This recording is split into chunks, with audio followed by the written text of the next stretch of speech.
Selamat datang kembali di channel Borneo Trader. Di video kali ini saya akan menganalisa saham-saham dari sektor properti. Yang pertama ada BES, kedua APLN, ketiga ASRI, keempat BSDE, kelima CTRA, keenam Demas, ketujuh Piwon, kedelapan SMRA, kesembilan LPKR, kesepuluh JAR PT, dan terakhir MDLN. Langsung saja ke saham pertama ada BES yang ditutup menguat 0,75% ke harga 133. Kalau dia transaksi asing, net sell. Kalau dia broker sebenarnya BES hampir sama aja antara akumulasi dan distribusi. Langsung saja ke teknikalnya. Secara teknikal, BES juga sudah selesai trennya dan ada pola Pauling wedge. Patah trennya, apakah mungkin bertahan di atas 133? Saya nggak yakin bertahan, potensi bisa jebol. Tapi kalau Bapak Ibu yang punya dan yakin, ya bisa di hold. Dan misalnya ya, yang mau pakai stop loss, ya jebol 130, pertimbangkan stop loss. Karena target penurunannya bisa sampai 124. Jadi seperti itu ya. Ini selesai juga masanya dan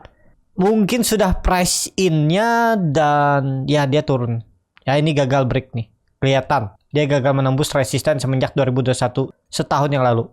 Ya ini gagal, ya turun dulu, konsolidasinya bisa sampai 100 lagi nih. Kalau dilihat historinya ya mungkin 120 lah ya. Ini kelihatan ya 120 dulu. Tuh gagal bisa turun ke 100. Ya support kuatnya 100. BES kalau dilihat target turunnya aja 124 120, yaitu ke situ arahnya untuk BES. Jadi hindari dulu untuk BES, mending cuan bungkus, beli di support, mantul, jual. Seperti halnya nih. Beli di 130, dia naik sampai 140, ya jualan aja, udah 5% dikasih. Jualan, ngapain nunggu lama-lama lagi ya. Jadi seperti itu untuk BES. Kondisi seperti ini mungkin gak dia bisa teknik rebound.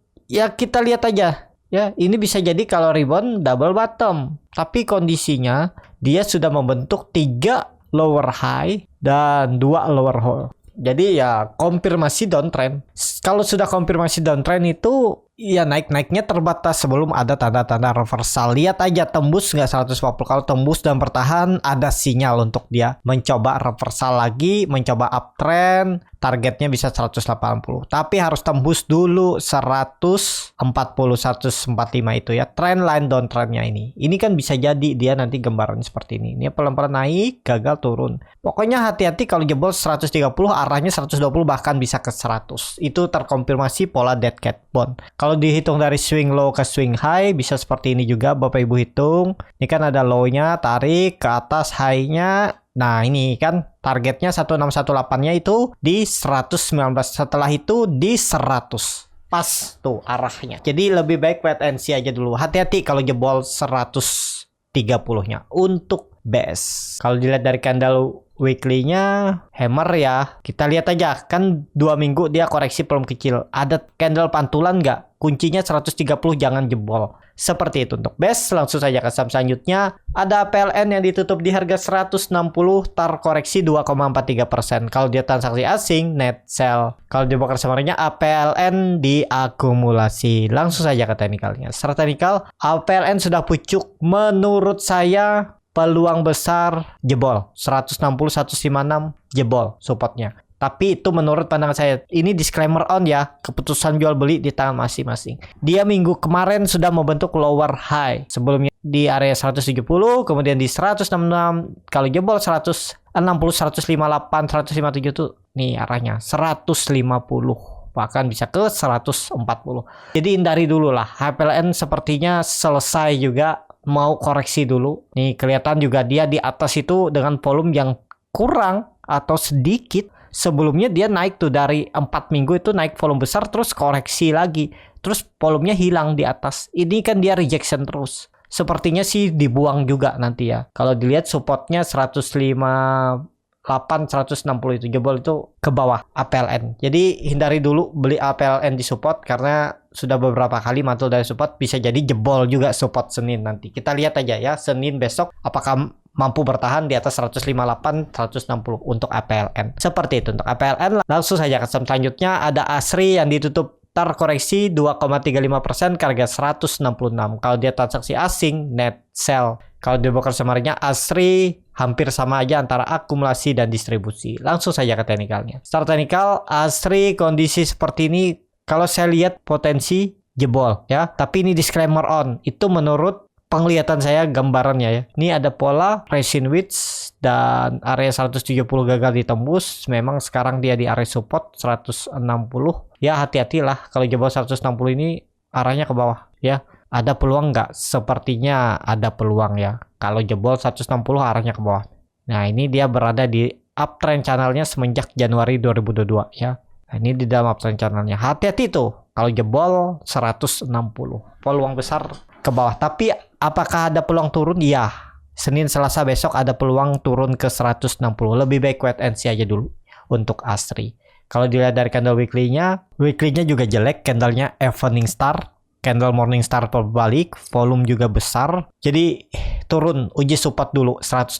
Kita lihat ada pantulan, ada kekuatan bayar nggak di 160 untuk menahan harga ASRI. Seperti itu untuk ASRI. Langsung saja ke saham selanjutnya. Ada BSDE yang ditutup di harga 910 sama harga penutupan hari sebelumnya. Kalau dia transaksi asing, net sell. Kalau di broker sebenarnya BSDE ada akumulasi. Ini kelihatannya nilainya besar. Langsung saja ke teknikalnya. Secara teknikal BSD juga hati-hati karena dia udah 4 kali gagal menembus EMA 20-nya moving average simple di 920 dan saya juga siap cut loss karena saya beli BSD ini di 920, 930 dan saya akan cut loss kalau dia jebol 890-nya bisa di 880, 870 sekitar 5% lah cut loss-nya. Ya harus siap daripada dibawa turun nyelam dulu ya. Cut loss 5% tuh bisa ketutup cari saham yang lain daripada nunggu nggak pasti naik hari itu atau minggu itu atau bulan itu ya. Ya yang penting punya plan, tahu apa yang dibeli. Walaupun memang kita nggak bisa mengendalikan market. Tapi ya dengan indikator yang saya biasa gunakan ya bisa lah. Jadi seperti itu. Untuk BSDE ini perlu hati-hati juga karena dia nih kelihatannya lemah terus membentuk lower high lower low 2 minggu bahkan menurut saya sih bisa jebol 900-nya untuk BSDE. Seperti itu untuk BSDE. Langsung saja ke saham selanjutnya. Ada CTRA yang ditutup di harga 1000 terkoreksi 1,96%. Kalau dia transaksi asing net sell. Kalau di broker semaringnya CTRA sedikit ada distribusi. Langsung saja ke teknikalnya. Secara teknikal CTRA kondisi seperti ini menurut saya juga kalau nggak mampu tembus 1040 1050-nya minggu ini siap-siap bisa turun lagi. Apalagi Senin Selasa kalau jebol 980 ini kebetulan di situ ada EMA 20, EMA 60, siap-siap turun ke bawah, false break atau gagal bertahan di atas 980 supportnya. Ini kan dia sudah membentuk candle rejection, candle bullish engulfing. Ya hati-hati kalau dia jebol ya udah, yang jagain waktu membuat candle ini ya nggak mau, berarti dia bawa turun lagi, bisa jebol juga ya. Kalau dilihat dari candle weekly-nya koreksi peluang kecil. Ya semoga aja ini ada harapan sih. Ya tetap ya kalau kita punya harapan harus punya trading plan. Kalau di luar trading plan hapus harapan, langsung cut loss kalau niatnya trading. Saya biasa seperti itu. Selama di area trading plan yang saya buat belum kena stop loss, saya tetap ada harapan untuk dia naik. Tapi kalau udah jebol trading plan saya stop loss, ya stop loss, nggak peduli. Mau setelah itu dia naik lagi, ya udah. Berarti saya anggap itu bukan rezeki saya. Karena saya sudah beli malah dibawa turun dan kena stop loss saya. Jadi seperti itu. Untuk CTRA langsung saja ke saham selanjutnya. Ada Demas yang ditutup di harga 157. Terkoreksi 0,63%. Kalau dia transaksi asing net sell. Kalau dia bakal sebenarnya Demas di distribusi. Kelihatan ya cuma 4 broker jualan yang nampung kecil-kecil dan broker retail NI, KK, PD, CC, EPSK, AC. Langsung saja ke teknikalnya. Demas terkonfirmasi double top ya. Jadi trennya minimal setengahnya turun dari targetnya ini. Itu minimalnya aja bisa ke situ. Dari 170 dia bisa turun ke 146. Jadi setengahnya ya, ini udah setengahnya kan. Nah, seperti itu ya. Jadi untuk Demas hindari dulu lah. Memang dia disupport. Cuman support seperti ini bisa jadi dibawa turun lebih dalam ya. Karena dia sempat membentuk candle doji, malah jadi merah lagi. Kita lihat aja bertahan gak. Kalau Bapak Ibu nekat ya, namanya trading, nekat beli di support, apalagi sahamnya lagi downtrend, itu kebanyakan cut loss kalau nggak sesuai plan. Ya kalau nekat beli dari sekarang, ya cut loss di bawah 155 supportnya. Jadi seperti itu. Untuk The Mas lebih baik wait and see aja dulu lah. Ya saham-saham properti sepertinya juga nggak kuat ya. Ini kelihatan juga arahnya ke bawah nih The Mas. Tadi sampai 146, 147. Jadi hindari ya. Saya saham properti cuman ada BSDE. Nah ini lihat sinyal konsolidasinya juga gagal naik nih. Kelihatannya sih lemah karena dia terus membentuk lower high lower low. Saya siap cut loss kalau di double 890. Untuk The Mas sama, menurut saya sih di bawah 155 apalagi 150 itu udah lemah. Sudah arahnya ke bawah. Kalau mau bagus ya Senin Selasa besok dia bertahan atau bisa kembali ke atas 160 untuk The Mas. Seperti itu. Tapi ini disclaimer on ya, dianalisa kembali. Apa yang saya ucap, analisa juga bisa nggak sesuai dengan apa yang maunya market atau nggak sesuai dengan analisa yang lain. Ya Bapak Ibu sesuaikan keputusan ke masing-masing. Seperti itu untuk The Mas. Langsung saja ke saham selanjutnya. Ada Piwon yang ditutup di harga 472 terkoreksi 0,84%. Kalau dia transaksi asing net sell.